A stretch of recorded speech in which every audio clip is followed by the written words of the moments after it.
Hai, selamat datang di kelas Personal Branding Sentra. Setelah 2 hari kemarin kita belajar tentang tips dan juga trik public speaking, hari ini kita akan belajar bagaimana cara memperlihatkan dan juga membentuk citra diri yang baik di hadapan orang lain. Citra diri ini menjadi penting karena kamu bisa mengetahui kelebihan dirimu dan orang lain akan menjadi lebih percaya terhadap dirimu. Dan pada video kali ini kita akan membahas personal branding dari sisi Johari Windows. Jadi Johari Windows ini adalah salah satu teori psikologi yang dikembangkan oleh 2 orang psikolog Amerika bernama Joseph Luft dan juga Harrington Ingham pada tahun 1955. Dua penelitian ini membicarakan tentang awalnya bagaimana dinamika pada sebuah kelompok. Tapi akhirnya mereka memutuskan untuk membuat Johari Window yang menjelaskan tentang bagaimana individu-individu itu bisa menganalisa dan mengenal dirinya sendiri. Dan inilah bagian-bagian dari Johari Window. Yang pertama adalah area terbuka. Area terbuka ini artinya adalah kamu mengetahui apa kelebihan dirimu dan juga kamu memperlihatkannya kepada orang lain.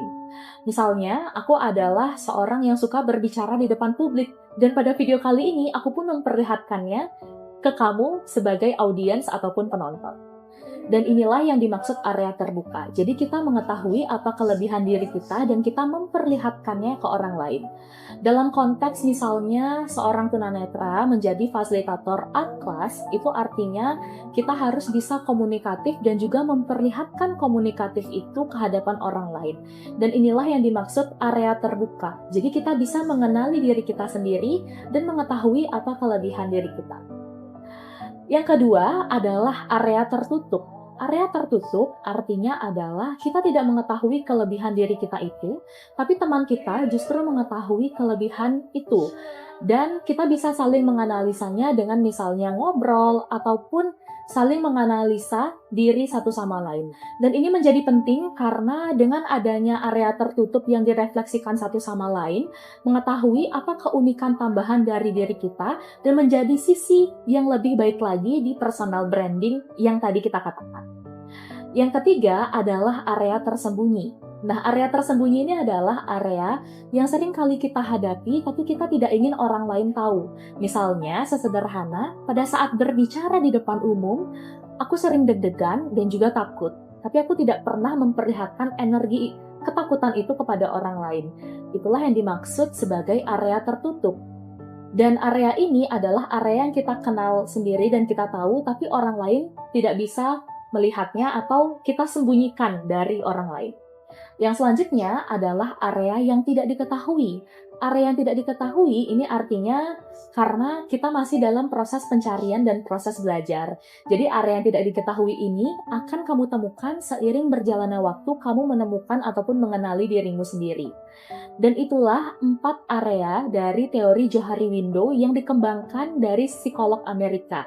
Dan semoga teori ini bisa kamu gunakan untuk menganalisa bagaimana keunikan ataupun kelebihan dirimu. Karena seperti yang aku katakan tadi, kelebihan diri dan juga keunikan diri akan menjadi hal yang penting untuk mengenal, memperlihatkan, dan juga membentuk citra diri yang otentik kepada orang lain supaya orang lain bisa percaya.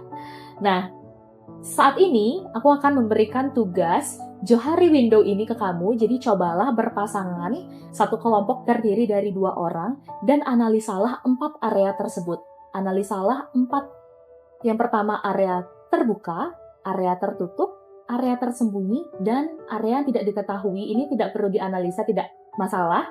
Dan sembari itu, setelah kamu berpasangan dengan temanmu, salinglah sharing apa saja area-area tersebut.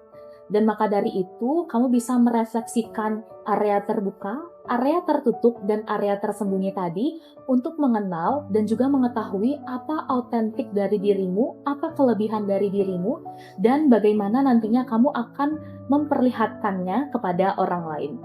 Dan itulah pertemuan 1 Personal Branding Sentra. Semoga teori Johari Windows ini bisa membangun personal branding ataupun citra diri yang baik untukmu menjadi fasilitator kelas seni, kelas lukis, dan juga cara membuat kopi bersama teman-teman volunteer. Terima kasih dan sampai jumpa di kelas personal branding berikutnya. Pernah nggak sih kamu ngobrol sama orang baru dan obrolannya jadi canggung dan tiba-tiba tidak terkesan baik? Nah, hal ini disebabkan karena tidak terkontrolnya atau tidak dikenalnya value, karisma, dan juga positioning dalam personal branding. Dan pada video kali ini kita akan membahas bagaimana tiga hal tersebut menjadi kunci penting dalam personal branding. Selamat datang di kelas Personal Branding Central Part 2. Di video kali ini, kita akan membahas tentang bagaimana value atau kelebihan diri yang terhubung dengan pertemuan sebelumnya, yaitu Johari Window. Nah, pada pertemuan sebelumnya, kita sudah membahas bagaimana caranya mengenal kelebihan diri melalui teori Johari Window, yaitu area terbuka, area tersembunyi, ataupun area tertutup, dan area yang belum diketahui.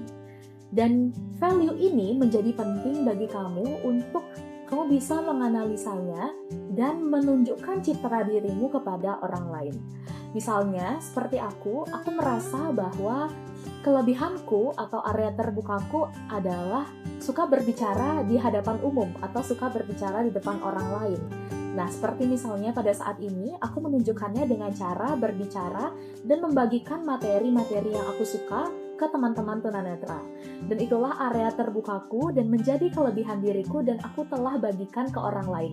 Sehingga citra diri yang terlihat, aku adalah orang yang komunikatif. Dan itulah value yang aku punya. Selanjutnya, dari value yang aku punya, aku harus membuat sebuah magnet supaya orang lain lebih mudah terkoneksi dan juga terkesan baik untukku. Misalnya, magnet ini disebut sebagai karisma. Nah, dalam teman-teman tunanetra pasti sulit untuk mengenal karisma misalnya dari segi pakaian yang rapi ataupun bagaimana visual seseorang. Tetapi teman-teman tunanetra bisa menganalisa karisma dengan misalnya intonasi suara, vokal, dan juga bisa menganalisa bagaimana interaksi seseorang dengan teman netra lainnya. Misalnya, ketika kita berbicara, teman-teman awas biasanya cukup canggung dan sulit merespon pembicaraan dari teman-teman netra. Hal ini pasti membuat kesan yang tidak baik bagi teman-teman netra. Nah, maka dari itu sebaiknya kita harus membangun magnet ataupun karisma dengan cara responsif ataupun membalas pesan yang cukup baik. Misalnya ketika teman-teman netra membuka sebuah percakapan, teman-teman awas harusnya merespon dengan baik. Tapi ketika misalnya teman-teman awas tidak merespon dengan baik, justru teman netra lah yang harus meningkatkan karisma dengan cara membuka obrolan supaya situasinya lebih responsif dan hangat, seperti yang kita bahas di kelas public speaking sebelumnya. Yang ketiga adalah positioning. Positioning ini menjadi penting karena kombinasi dari value atau kelebihan diri dan magnet atau karisma yang kita bentuk tadi. Positioning ini menjadi kunci penting bagaimana orang akan terpesan ataupun bagaimana citra yang akan terbentuk nantinya ketika mereka melihat diri kita. Misalnya, pada hari ini, magnet yang aku gunakan adalah aku berinteraksi dengan teman-teman tunanetra melalui video. Dan value-ku tadi adalah seorang yang komunikatif ketika membagikan materi lewat video. Sehingga positioning yang terbentuk adalah aku orang yang komunikatif dan juga aku orang yang responsif, adaptif, dan peka terhadap teman-teman tunanetra. Jadi itulah citra diri yang terbangun dari positioning yang sudah aku bentuk melalui value dan juga karisma tadi. Nah, sekarang PR-nya adalah teman-teman tunanetra mengetahui apa itu value melalui teori Johari Window sebelumnya, dan juga teman-teman tunanetra perlu mengadaptasikan karisma dan membuat positioning yang baik kepada teman-teman volunteer atau teman-teman awas. Dan di pertemuan selanjutnya pada saat kelas offline, kita akan membuat sebuah video, jadi teman-teman tunanetra harus membuat cerita naratif tentang dirinya, dan kita akan membuat sebuah video untuk profil sentra nanti. Nah, jadi misalnya contohnya adalah, aku akan pakai seperti diriku ya. Hai, kenalin, aku Andini, aku adalah mahasiswa semester 5. Saat ini hobiku adalah berbicara di depan publik. Dan aku membagikannya melalui tips-tips public speaking dan juga personal branding kepada teman-teman tunanetra untuk supaya teman-teman bisa lebih inklusif lagi ke depannya. Dan itulah harapan yang aku bangun dari kelebihan diriku dan juga bagaimana aku memposisikannya kepada teman-teman tunanetra. Nah, seperti itu adalah salah satu narasi mengkombinasikan value, karisma, dan juga positioning tentunya dengan tips-tips public speaking vokal yang baik seperti di pertemuan selanjutnya. Nah, maka dari itu, coba kamu terapkan nanti pada saat kita kelas offline.